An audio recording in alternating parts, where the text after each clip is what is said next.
അവരുടെ ആത്മധൈര്യത്തെ കെടുത്തിക്കളയണമേ. തങ്ങളുടെ നാശത്തെയോർത്ത് അവർ വിറകൊള്ളട്ടെ. അങ്ങയെ സ്നേഹിക്കുന്നവരുടെ വാളിന് അവരെ ഇരയാക്കണമേ. അങ്ങയുടെ നാമം അറിയുന്നവർ അങ്ങയെ പാടിപ്പുകഴ്ത്തട്ടെ. തുടർന്ന് ഇരുവിഭാഗങ്ങളും ഏറ്റുമുട്ടി. ലിസിയാസിൻ്റെ സൈന്യത്തിൽ 5000 പേർ കൊല്ലപ്പെട്ടു. തൻ്റെ പട്ടാളത്തിൻ്റെ പതനവും ധീരമായി ജീവിക്കുകയോ മരിക്കുകയോ ചെയ്യാനുള്ള യഹൂദ സൈന്യത്തിൻ്റെ സന്നദ്ധതയും കണ്ട് ലിസിയാസ് മുൻപത്തേക്കാൾ വലിയൊരു സൈന്യത്തോടുകൂടി യൂദയ ആക്രമിക്കാൻ തീരുമാനിച്ചു. അവർ അന്ത്യോക്യായിൽ ചെന്ന് ഒരു കൂലിപ്പട്ടാളത്തെ ശേഖരിച്ചു. ദേവാലയ ശുദ്ധീകരണം. യൂദാസും സഹോദരന്മാരും പറഞ്ഞു, ഇതാ നമ്മുടെ ശത്രുക്കൾ തോൽപ്പിക്കപ്പെട്ടിരിക്കുന്നു. നമുക്ക് പോയി വിശുദ്ധ സ്ഥലം വിശുദ്ധീകരിച്ച് പ്രതിഷ്ഠിക്കാം. സൈന്യത്തെ മുഴുവൻ വിളിച്ചുകൂട്ടി അവർ സിയോൻ മലയിൽ കയറി ചെന്നു. അവിടെ പരിത്യക്തമായ വിശുദ്ധ മന്ദിരവും അശുദ്ധമാക്കപ്പെട്ട ബലിപീഠവും അഗ്നികിരയായ വാതിലുകളും അവർ കണ്ടു. മലകളിലോ കാടുകളിലോ എന്ന പോലെ അങ്കണങ്ങളിൽ കുറ്റിച്ചെടികൾ വളർന്നു നിന്നിരുന്നു. പുരോഹിതന്മാരുടെ മുറികൾ തകർന്നു കിടക്കുന്നു. അവർ വസ്ത്രം കീറി ഉച്ചത്തിൽ വിലപിക്കുകയും ചാരം പൂശുകയും ചെയ്തു. അവർ കമിഴ്ന്നു വീണു. സൂചക കാഹളം മുഴക്കുകയും ദൈവത്തെ വിളിച്ചപേക്ഷിക്കുകയും ചെയ്തു.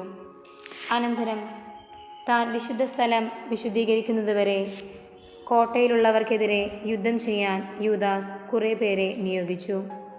നിഷ്കളങ്കരും നിയമത്തോട് കൂറുള്ളവരുമായ പുരോഹിതന്മാരെ അവൻ തിരഞ്ഞെടുത്തു.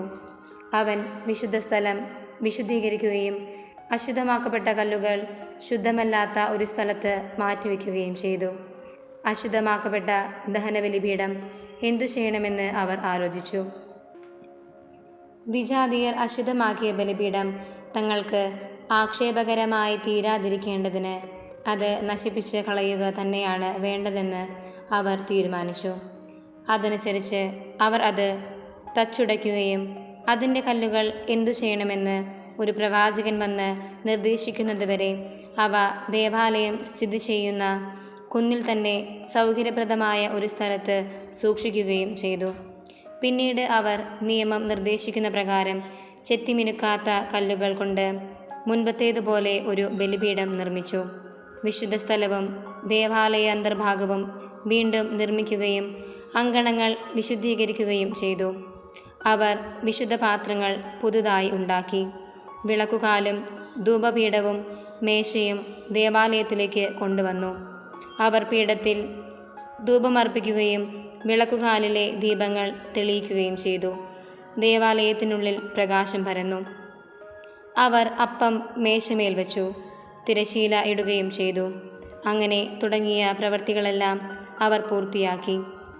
148 വർഷം 9 മാസമായ കിസ്ലേവിൻ്റെ 25 ദിവസം അവർ അതിരാവിലെ ഉണർന്ന് പുതുതായി പണിത ദഹനബലിപീഠത്തിന്മേൽ വിധിപ്രകാരം ബലിയർപ്പിച്ചു. വിജാതിയർ ബലിപീഠം അശുദ്ധമാക്കിയതിൻ്റെ വാർഷിക ദിവസത്തിൽ തന്നെ ഗാനാലാപനത്തോടും വീണ, കിന്നരം, കൈത്താളം എന്നിവയുടെ അകമ്പടിയോടും കൂടി അവർ അതിൻ്റെ പുനഃപ്രതിഷ്ഠ നടത്തി. തങ്ങൾക്ക് വിജയം നേടിത്തന്ന ദൈവത്തെ ജനങ്ങളെല്ലാവരും സാഷ്ടാംഗം വീണ് ആരാധിക്കുകയും സ്തുതിക്കുകയും ചെയ്തു. 8 ദിവസത്തേക്ക് അവർ ബലിപീഠത്തിൻ്റെ പ്രതിഷ്ഠ ആഘോഷിച്ചു. ആഹ്ലാദപൂർവ്വം ദഹനബലികൾ അർപ്പിച്ചു. മോചനത്തിൻ്റെയും സ്തുതിയുടേതുമായ ഒരു ബലിയും അവർ അർപ്പിച്ചു. ദേവാലയത്തിൻ്റെ മുൻവശം സ്വർണ്ണമകുടങ്ങളും പരിചകളും കൊണ്ട് അലങ്കരിച്ചു. വാതിലുകൾ പുനരുദ്ധരിക്കുകയും പുരോഹിതന്മാരുടെ മുറികൾ നന്നാക്കി അവയ്ക്ക് കതകുകൾ പിടിപ്പിക്കുകയും ചെയ്തു. ജനങ്ങളിൽ ആഹ്ലാദം തിരതല്ലി. വിജാതിയരുടെ പരിഹാസത്തിന് അറുതി വന്നു. ആണ്ടുതോറും കിസ്ലേവ് മാസത്തിൻ്റെ 25 ദിവസം മുതൽ 8 ദിവസത്തേക്ക് ആനന്ദത്തോടും ആഹ്ലാദത്തോടും കൂടെ ബലിപീഠ പ്രതിഷ്ഠയുടെ ഓർമ്മ ആചരിക്കണമെന്ന് യൂദാസും സഹോദരന്മാരും ഇസ്രായേൽ സമൂഹം കൂടി തീരുമാനിച്ചു. വിജാതിയർ വീണ്ടും വന്ന് തകർത്തു കളയാതിരിക്കത്തക്ക വിധം സിയോൻ മലയുടെ ചുറ്റും ഉയർന്ന മതിലുകളും ബലമേറിയ ഗോപുരങ്ങളും പണിത് അവർ അതിനെ സുരക്ഷിതമാക്കി. അവൻ ഒരു കാവൽ സൈന്യത്തെ നിയോഗിച്ചു. ഇദുമയായുടെ ആക്രമണത്തിൽ നിന്ന് രക്ഷ നേടാൻ ജനങ്ങൾക്ക് ഒരു ശക്തിദുർഗമായി ബേത്സൂറിനെ കോട്ടകളാൽ ബലപ്പെടുത്തുകയും ചെയ്തു. അധ്യായം 5. ഇദുമേയർക്കും അമ്മോന്യർക്കുമെതിരെ. ബലിപീഠം പണിതെന്നും വിശുദ്ധ സ്ഥലം പുനഃപ്രതിഷ്ഠിച്ചെന്നും അറിഞ്ഞപ്പോൾ ചുറ്റുമുള്ള വിജാതിയർ അത്യധികം കുപിതരായി. തങ്ങളുടെ ഇടയിൽ വസിച്ചിരുന്ന യാക്കോബ് വംശജരെ നശിപ്പിക്കാൻ അവർ ഉറച്ചു. ജനത്തെ വധിക്കാനും നശിപ്പിക്കാനും തുടങ്ങി. ഇദുമേയയിലുള്ള ഏസാവിൻ്റെ മക്കളെ യൂദാസ് അക്രബത്തേനയിൽ വെച്ച് ആക്രമിച്ചു. കാരണം അവൻ ഇസ്രായേലിനെ ആക്രമിക്കാൻ തക്കം നോക്കി കഴിയുകയായിരുന്നു. അവൻ അവർക്ക് കനത്ത ആഘാതം ഏൽപ്പിച്ചു. അവരെ അപമാനിതരാക്കുകയും കൊള്ളയടിക്കുകയും ചെയ്തു. തൻ്റെ ജനത്തിന് കെണിയൊരുക്കുകയും പെരുവഴികളിൽ അവർക്കെതിരെ ഒളിപ്പോര് നടത്തുകയും ചെയ്തിരുന്ന ബയാൻ സന്തതികളുടെ ദുഷ്ടതയും യൂദാസ് ഓർമ്മിച്ചു. അവൻ അവരെ അവരുടെ ഗോപുരങ്ങളിൽ അടച്ചു. അവരെ നിശേഷം നശിപ്പിക്കണമെന്നുറച്ചുകൊണ്ട് അവൻ അവർക്കെതിരെ പാളയമടിച്ചു. ഗോപുരങ്ങളെയും അവയിലുണ്ടായിരുന്നവരെയും അഗ്നിക്കിരയാക്കി.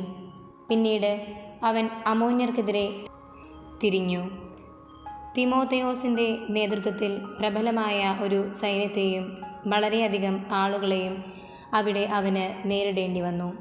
ഒട്ടേറെ യുദ്ധങ്ങൾ ചെയ്ത് അവൻ അവരെ നിശേഷം പരാജയപ്പെടുത്തി. യാസേറും ചുറ്റുമുള്ള ഗ്രാമങ്ങളും പിടിച്ചടക്കിയതിനു ശേഷം അവൻ യൂദായിലേക്ക് മടങ്ങി.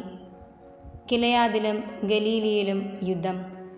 ഗിലെയാദിലെ വിജാതിയർ തങ്ങളുടെ നാട്ടിൽ വസിച്ചിരുന്ന ഇസ്രായേലർക്കെതിരെ സംഘടിച്ച് അവരെ നശിപ്പിക്കാൻ മാർഗമാരാഞ്ഞു.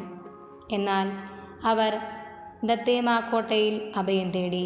യൂദാസിനും സഹോദരന്മാർക്കും ഇപ്രകാരം ഒരു കത്തയച്ചു: ഞങ്ങളുടെ ചുറ്റുമുള്ള വിജാതിയർ ഞങ്ങളെ നശിപ്പിക്കാൻ ഒരുമിച്ച് കൂടിയിരിക്കുന്നു. ഞങ്ങൾ അഭയം പ്രാപിച്ചിരിക്കുന്ന കോട്ട പിടിച്ചടക്കാനുള്ള ശ്രമത്തിലാണവർ. തിമോഥെയോസാണ് അവരുടെ നേതാവ്. വന്ന് ഞങ്ങളെ രക്ഷിക്കുക.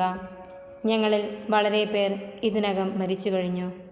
തോബ് ദേശത്തുണ്ടായിരുന്ന ഞങ്ങളുടെ സഹോദരർ എല്ലാവരും വധിക്കപ്പെട്ടു. ശത്രുക്കൾ അവരുടെ ഭാര്യമാരെയും കുട്ടികളെയും പിടിച്ചുകൊണ്ടുപോയി. സ്വത്തുക്കൾ കൈവശപ്പെടുത്തുകയും 1000-ഓളം പേരെ കൊല്ലുകയും ചെയ്തു. ഈ കത്ത് വായിച്ചു കൊണ്ടിരിക്കുമ്പോൾ ഗലീലിയിൽ നിന്ന് കീറിയ വസ്ത്രങ്ങളോടുകൂടിയ വേറെ ചില ദൂതന്മാർ വന്ന് സമാനമായൊരു സന്ദേശമറിയിച്ചു. ഞങ്ങളെ സമൂലം നശിപ്പിക്കാൻ ടോളമായിസ്, ടൈർ, സീദോൻ, ഗലീലി എന്നിവിടങ്ങളിൽ നിന്ന് ആളുകൾ ഒന്നിച്ചണിനിരന്നിരിക്കുന്നു. യൂദാസും ജനങ്ങളും ഈ വാർത്തകൾ കേട്ടയുടനെ ദുരിതമനുഭവിക്കുകയും ശത്രുക്കളുടെ ആക്രമണത്തിനിരയാവുകയും ചെയ്യുന്ന സഹോദരർക്ക് വേണ്ടി എന്തു ചെയ്യണമെന്ന് തീരുമാനിക്കാൻ വലിയൊരു സമ്മേളനം വിളിച്ചുകൂട്ടി. യൂദാസ് സഹോദരനായ ശിമയോനോട് പറഞ്ഞു: വേണ്ടത്ര ആളുകളെയും കൂട്ടി ഗലീലിയിൽ ചെന്ന് സഹോദരരെ രക്ഷിക്കുക. ഞാനും സഹോദരൻ ജോനാഥനും ഗിലെയാദിലേക്ക് പോകാം. സക്കറിയായുടെ പുത്രൻ ജോസഫിനെയും നേതാക്കന്മാരിലൊരുവനായ അസറിയായെയും ബാക്കി സേനകളോടുകൂടി യൂദയ കാക്കാൻ ഏർപ്പെടുത്തി. അവൻ അവരോട് ആജ്ഞാപിച്ചു: ഈ ജനങ്ങളുടെ മേൽനോട്ടം ഏറ്റെടുക്കുവിൻ. എന്നാൽ ഞങ്ങൾ മടങ്ങി വരുന്നതുവരെ വിജാതിയരോട് യുദ്ധത്തിലേർപ്പെടരുത്. അനന്തരം ശിമയോനോടുകൂടെ ഗലീലിയിലേക്ക് പോകാൻ 3000 പേരും യൂദാസിനോടുകൂടെ ഗിലെയാദിലേക്ക് 8000 പേരും നിയോഗിക്കപ്പെട്ടു. ശിമയോൻ ഗലീലിയിൽ ചെന്ന് വിജാതിയർക്കെതിരെ നിരവധി യുദ്ധങ്ങൾ ചെയ്ത് അവരെ തോൽപ്പിച്ചു. ടോളമിയാസിൻ്റെ കവാടം വരെ അവൻ അവരെ പിന്തുടർന്നു. 3000-ഓളം പേരെ വധിച്ചു. അവരെ കൊള്ളയടിച്ചു. അതിനുശേഷം അവൻ ഗലീലിയിലെയും അർബത്തായിലെയും യഹൂദരെ അവരുടെ ഭാര്യമാരോടും കുഞ്ഞുങ്ങളോടും വസ്തുവകകളോടും കൂടി ആഹ്ലാദപൂർവ്വം യൂദായിലേക്ക് കൊണ്ടുപോയി. യൂദാസ് മക്കബെയൂസും സഹോദരൻ ജോനാഥനും ജോർദാൻ കടന്ന് മരുഭൂമിയിലൂടെ 3 ദിവസത്തെ യാത്ര പിന്നിട്ടു.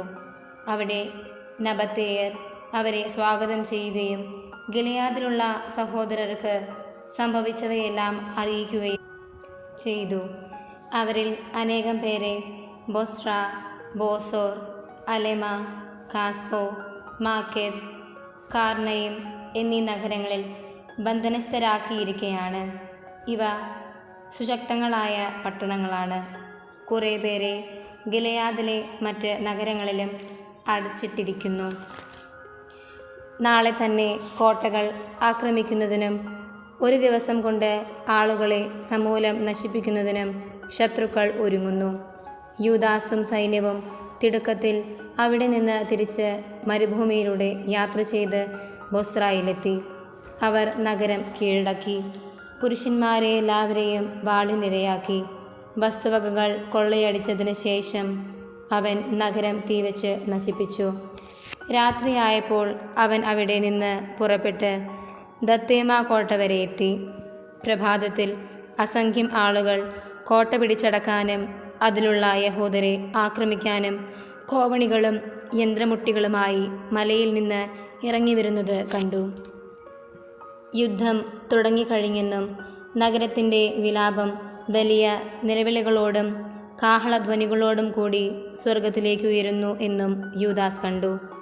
അവൻ തൻ്റെ അണികളോട് പറഞ്ഞു, നിങ്ങളുടെ സഹോദരർക്കു വേണ്ടി ഇന്ന് പൊരുതുവിൻ. സൈന്യത്തെ 3 ഗണമായി തിരിച്ചു. അവൻ ശത്രുനിരയുടെ പിന്നിലെത്തി. അവൻ്റെ സൈന്യഗണങ്ങൾ കാഹളം മുഴക്കുകയും ഉച്ചത്തിൽ പ്രാർത്ഥിക്കുകയും ചെയ്തു. മക്കബെയൂസാണ് തങ്ങളെ നേരിടാൻ വരുന്നതെന്നറിഞ്ഞ് തിമോത്തേയോസിൻ്റെ സൈന്യം പിന്തിരിഞ്ഞോടി. യൂദാസ് അവർക്ക് കനത്ത ആഘാതം ഏൽപ്പിച്ചു. ഏകദേശം 8000 പേർ അന്ന് വധിക്കപ്പെട്ടു. പിന്നെ അവൻ അലേമായിലേക്ക് തിരിഞ്ഞു. അതിനെ യുദ്ധത്തിൽ കീഴ്പ്പെടുത്തി. അവിടെയുണ്ടായിരുന്ന എല്ലാ പുരുഷന്മാരെയും വധിച്ചു. പട്ടണം കൊള്ളയടിച്ചതിന് ശേഷം അത് തീവച്ച് നശിപ്പിക്കുകയും ചെയ്തു.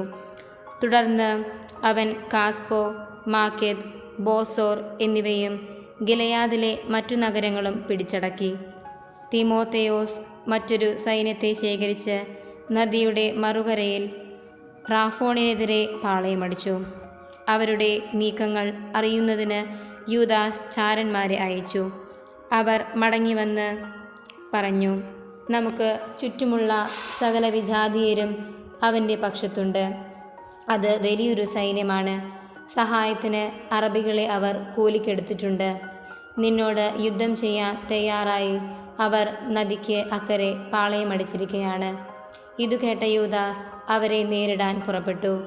യൂദാസും സൈന്യവും നദിക്ക് സമീപത്തെത്തിയപ്പോൾ തിമോത്തേയോസ് തൻ്റെ സേനാധിപന്മാരോട് പറഞ്ഞു, അവൻ ആദ്യം നദി കടന്ന് വരുന്നെങ്കിൽ നമുക്ക് അവനെ ചെറുക്കുക സാധ്യമല്ല.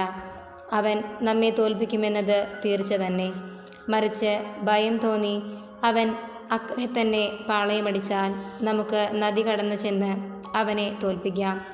നദിയുടെ കരയ്ക്ക് എത്തിയപ്പോൾ യൂദാസ് ജനങ്ങളിലെ നിയമജ്ഞന്മാരെ അവിടെ കാവൽ നിർത്തി.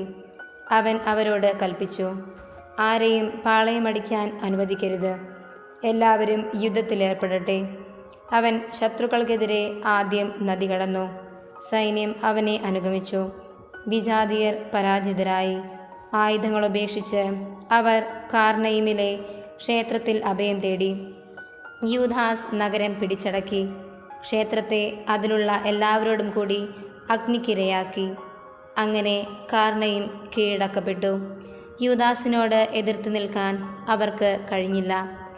യൂദാദേശത്തേക്ക് പോകാൻ വലുപ്പച്ചെറുപ്പ ഭേദമന്യേ ഗിലെയാദിലെ സകല ഇസ്രായേൽക്കാരെയും അവരുടെ ഭാര്യമാരോടും കുഞ്ഞുങ്ങളോടും വസ്തുവകകളോടും കൂടി യൂദാസ് ഒരുമിച്ച് കൂട്ടി. വലിയൊരു സംഘമായിരുന്നു അത്. അവർ എഫ്രോണിലെത്തി. അത് മാർഗമധ്യേയുള്ള വലുതും സുശക്തവുമായ ഒരു പട്ടണമായിരുന്നു. വലത്തോട്ടോ ഇടത്തോട്ടോ തിരിഞ്ഞ് അതിനെ ചുറ്റിപ്പോകുക സാധ്യമായിരുന്നില്ല. അതിലൂടെ തന്നെ പോകേണ്ടിയിരുന്നു. നഗരവാസികൾ കവാടങ്ങളിൽ കല്ലുകൾ വെച്ച് അവരെ പ്രതിരോധിച്ചു. അപ്പോൾ യൂദാസ് അവർക്ക് ഈ സൗഹൃദ സന്ദേശം കൊടുത്തുവിട്ടു, ഞങ്ങൾ നിങ്ങളുടെ ദേശത്തുകൂടെ ഞങ്ങളുടെ നാട്ടിലേക്ക് കടന്നു പോയിക്കൊള്ളട്ടെ. ആരും നിങ്ങളെ ഉപദ്രവിക്കുകയില്ല. കാൽനടയായി ഞങ്ങൾ പോയിക്കൊള്ളാം. എന്നാൽ വാതിൽ തുറന്നു കൊടുക്കാൻ അവർ വിസമ്മതിച്ചു. അതാതിടങ്ങളിൽ നിലയുറപ്പിക്കാൻ യൂദാസ് സൈന്യത്തിന് ആജ്ഞ നൽകി. സൈന്യം നിലയുറപ്പിച്ചു. അന്ന് പകലും രാത്രിയും അവർ നഗരത്തിനെതിരെ യുദ്ധം ചെയ്തു. നഗരം അവൻ്റെ പിടിയിലായി. പുരുഷന്മാരെയെല്ലാം അവൻ വാളിനിരയാക്കി. നഗരം ഇടിച്ചു നിരത്തി കൊള്ളയടിച്ചു. മൃതദേഹങ്ങളുടെ മീതെ കൂടി അവൻ നഗരം കടന്നു. അനന്തരം അവർ ജോർദാൻ കടന്ന് ബെത്ഷാനിന് എതിരെയുള്ള വിസ്തൃതമായ സമതലത്തിലെത്തി. യൂദാദേശത്ത് എത്തുന്നതുവരെ യാത്രയിലുടനീളം യൂദാസ് ജനങ്ങളെ പ്രോത്സാഹിപ്പിക്കുകയും പിറകിലായി പോകുന്നവരെ ഒരുമിച്ച് കൂട്ടുകയും ചെയ്തുകൊണ്ടിരുന്നു. ആർക്കും ജീവഹാനി സംഭവിക്കാതെ എല്ലാവരും സുരക്ഷിതരായി മടങ്ങിയെത്തി. അതിനാൽ സന്തോഷത്തോടും ആഹ്ലാദത്തോടും കൂടി അവർ സിയോൻ മലയിലേക്ക് പോയി ദഹനബലികൾ അർപ്പിച്ചു. യാമ്നിയായിൽ തോൽവി.